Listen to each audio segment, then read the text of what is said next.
We as humans, we cannot escape change. And when we try to escape change, ultimately, it'll catch up with us. It'll force itself upon us. Yet even though change is a given in life, it's, for a lot of us, a toe-curling experience. There can be a lot of resistance to change, including when ultimately our change is being driven by our heart's desires and we know that this change is good for us. So in today's episode of Death on the Daily, we are going to be rooting into why do we as humans resist change and what can we do about it?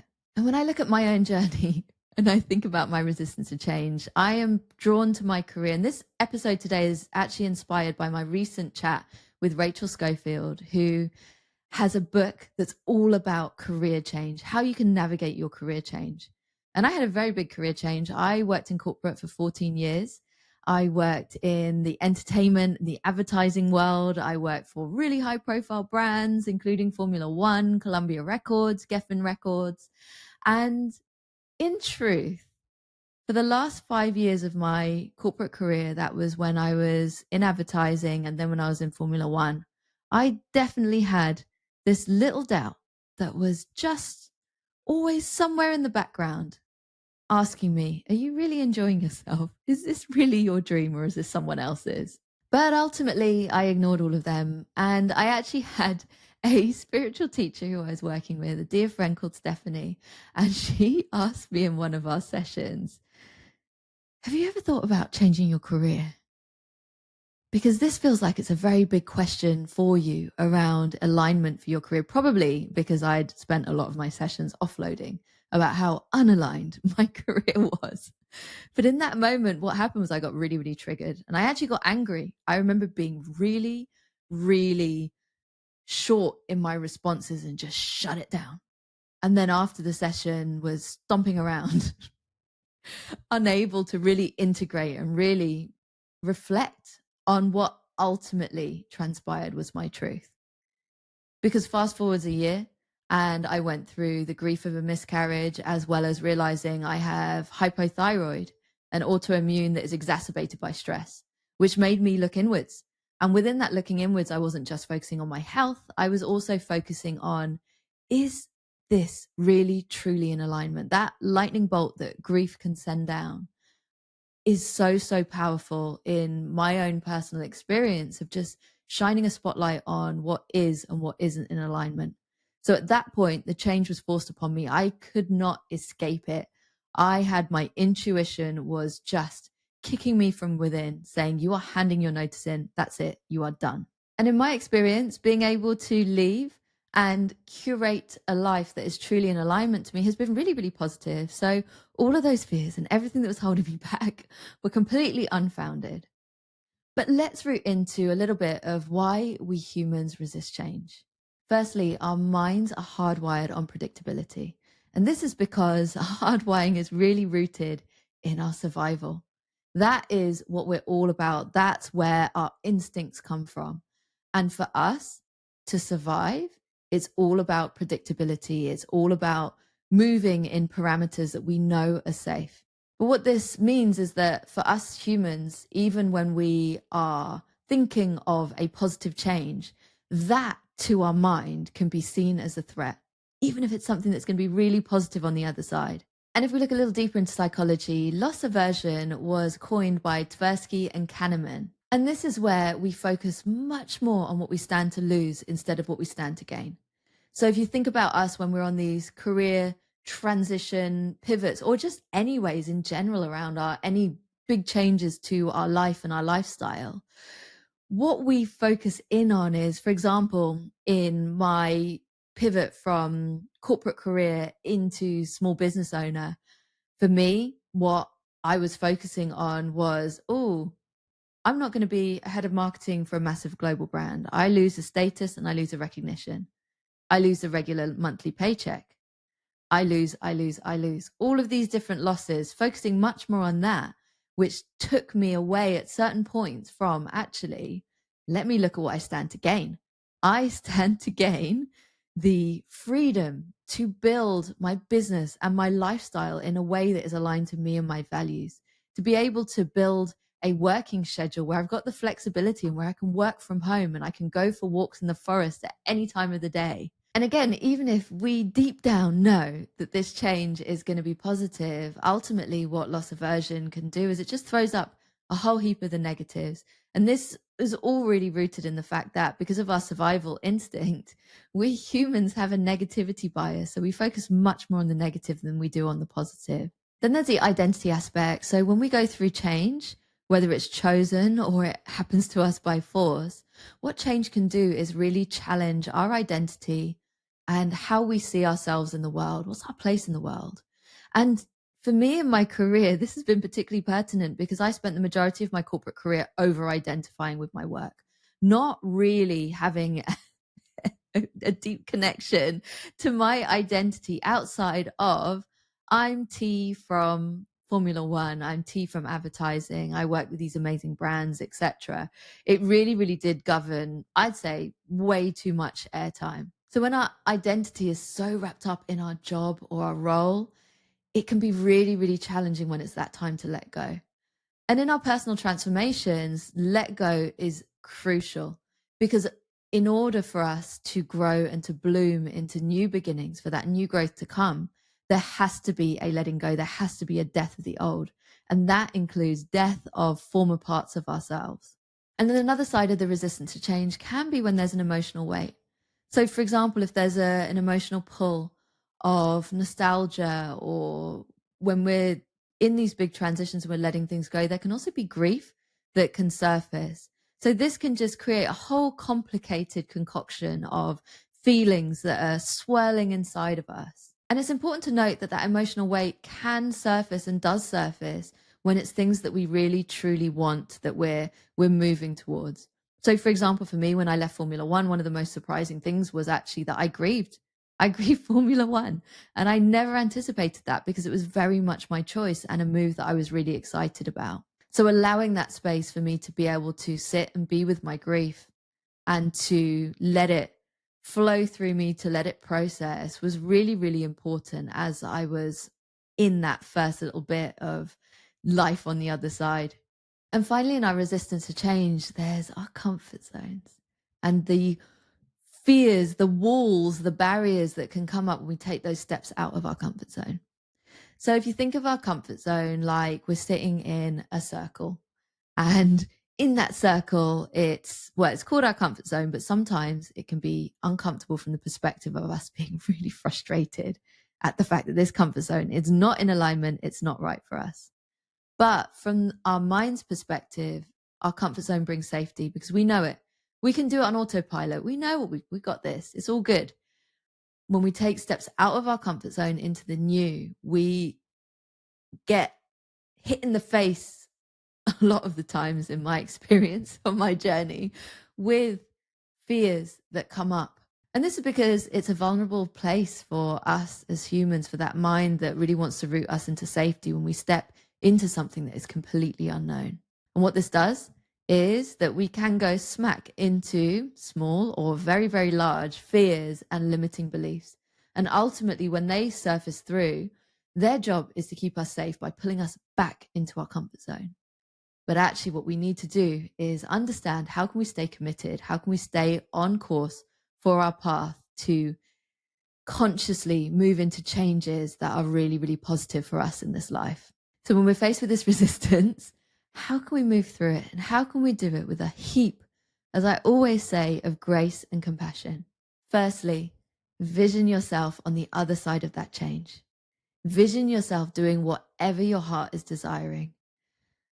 And what I'd say for this is connect into a future version of yourself. So vision yourself 1, 5, 10 years up the path. What are you doing? What's your life like? What do you even look like? What are you wearing? What's your energy? Connect into all of those finer details and have heaps of fun with it. Dependent on your mode of creativity, you might like to write this down. You might like to do vision boards, are really, really powerful and really popular. Or you might like to do what athletes do and they vision it in their mind. So can you connect into that vision and can you connect into it regularly? And that regularity is actually a key. Keep coming back very gently, not with any force, it must happen. We don't want that. We just want to gently come back to that vision. Just keep touching that vision, that version of you, connect with yourself, and just keep dropping into those scenes of your life that is all unfolding if you take those steps out of your comfort zone to that change. So what I do in this space is I actually do have vision boards, and I also connect into my vision just before I go to bed.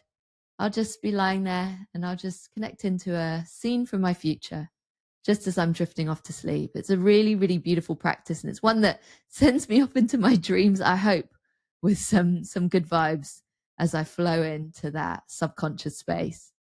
Next up, asking yourself, but what if it does work out? So we humans, we have our negativity bias, which often means that instead of asking ourselves, what if it works out? What if all my wildest dreams come true? Subconsciously, actually, what we're asking ourselves is, what if it doesn't work out? What do I stand to lose? So we can counterbalance that by consciously asking ourselves questions like this: what if it works out? And allow yourself to feel it. Feel how it is for you to be that future version of yourself. You've got your vision in mind. Now, allow yourself to feel it. Allow yourself to see all of the rewards that are coming your way. If you can commit with that courage and that heart to take those steps out of your comfort zone into that space of change and through it. So instead of focusing on what you stand to lose, you focus on what you stand to gain. So next up, we've got small steps and not giant leaps. Because when we have a vision in mind, or when we're facing into something that is a chosen change or change that has been forced upon us, it can be easy to say, I've got to go from A to B in one giant leap. But that's not how life works. Life is a series of small steps. And when we break it down into small steps and we see we don't have to go from not even A to B, A to Z straight away, there's a whole alphabet of letters in between of small steps. It makes it so much more manageable, and also so much more manageable for our nervous system to be able to say, actually, this week, all I need to do to affect the momentum behind this change is this 1, 2, 3, very small steps forwards.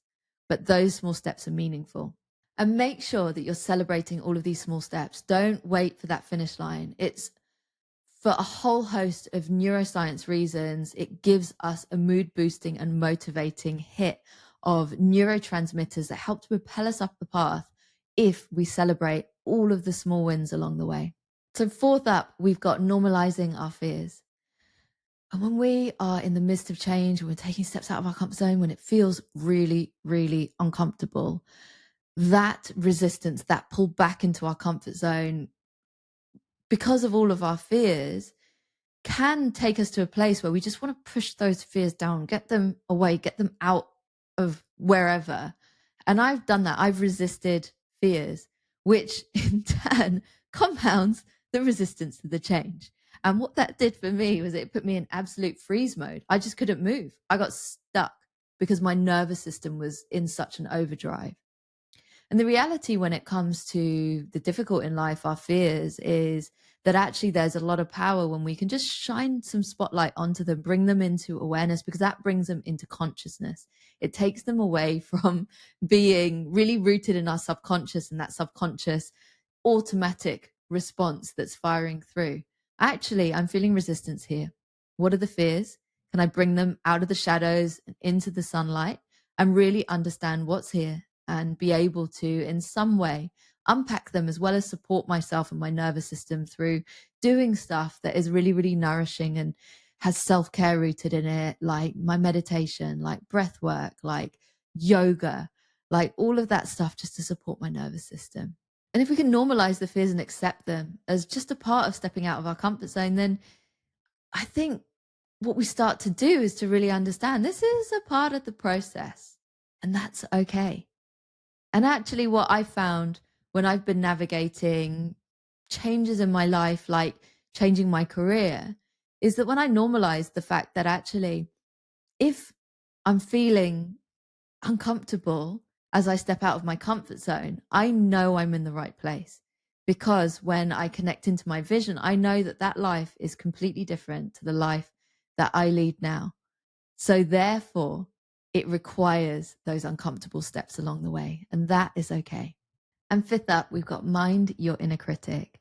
So we've all got our inner critic. This is our inner voice, that harshest critic, and sometimes feeling a little bit bullying, that comes up and berates us as and when we make a mistake or when we're taking that step out of the comfort zone, and tells us everything that is wrong about our approach. Just like probably no one, if in my experience, it's like no one who I've ever actually had the mispleasure of experiencing in my life. My harshest critic is myself. It's a part of me, and it's a part of all of us. But the reality is, our thoughts are not facts. They're just stories. And there's different aspects of us. There are many, many different parts of us that pipe up at different points. And so when your inner critic pipes up and wants to give you a perspective, again, a bit like normalizing and bringing fears out of the shadows, bringing that conversation out of the shadows and being able to shine that spotlight on it can be really, really powerful. So the way that I always tell my coaching clients that they can get their inner critic out there is grab your journal and split a page in two. And on the left-hand side, write what your inner critic is saying. Just let it out. And then once you've let your inner critic have the microphone for a few minutes, then you're going to take some deep breaths and connect in from the perspective of your authentic voice. If you connect into your heart center, what's your response to that? Write that down. And then when you've got it in black and white on the page, have a read and see which one you want to follow. Because the reality is, when we unpack our inner critic and get that voice out into the open, we can often go, actually, that's not the truth, and that's really overblown, and you're really unhelpful. And that's where, with a loving lens on ourselves, we can say, do you know what? I love you, inner critic. I know that in a very misguided way, you're trying to keep me safe, but I'm turning the volume down on you, and I'm giving the microphone to this other side of me, the side that knows that this change is good for me. And sixth up, we've got who is in your corner. So change is much easier when we don't go it alone. We humans, we are built on interconnection, yet oftentimes, and I've felt this in my small business journey as a solopreneur, that it can feel like we're an island and that we don't have the support around us. But that's where we can go out and seek the support and seek the right support. Because actually, when we're navigating change, and particularly when it's a big change, for me, it was when I left my corporate career and started on this path that was completely unfathomable, for example, to my parents. They probably weren't the people to go to for advice. And that's understandable, because actually their experience, my dad was always of the corporate world. So it's a completely different space to him. But I had some very good friends who'd been on a similar path. I also got a mentor. There are so many people out there, and it's just about going out and seeking the right support, because the reality is, when we're navigating change, we don't have to go it alone. And finally, I end every episode with my note to self. So this is a note to self that I've written for me, to be honest, any point in life, because as I journey through life on my lifelong mission of just being more present, more connected with myself, of constantly having that awareness so that I can curate a life in which I can thrive, I know there's going to be a lot of change in that path. And I know that at every point there will be different resistances that it's going to conjure up. So in my note to self, I've written to me, change is uncomfortable, but so is staying stuck. What's one step out of my comfort zone that I can make today? And so that wraps up this episode of Death on the Daily. And I want to make an acknowledgement as we complete to the fact that sometimes, and for all of us in life, I think we're definitely going to be faced with this one or many times, there is change that we haven't asked for that's been forced upon us. And there's a lot that can come up in any of our journeys of change. So I wanted to end this by sending my love and my support to you if you're navigating through change that is feeling uncomfortable, whether that's because it's been forced upon you or it's in your own choice, but it's really uncomfortable as you step out of your comfort zone. Just take it with grace and compassion. Take it step by step. Take those deep breaths. Reach out to others for support. And know that wherever you are in your journey, Death on the Daily, these episodes, connecting with me on social media, I'm always here for you. And I'm rooting you on in your forwards path. All of my gratitude to you for joining me for another Dead Conversation. Death on the Daily is edited by David Strutt. The music is Set Free by Katie Gray. And I am Tanya Wilkinson. And if you enjoyed this episode, I would be over the moon if you can rate, review, and subscribe. It really, really helps me to get the word out there. And if you want to say hi or to hear more about my work as a coach and death doula, including how I support my clients to navigate their death on the daily, then all of the ways that you can connect with me are in the show notes. I'll be back soon with some more Dead Conversations. And in the meantime, take good care of yourself and others.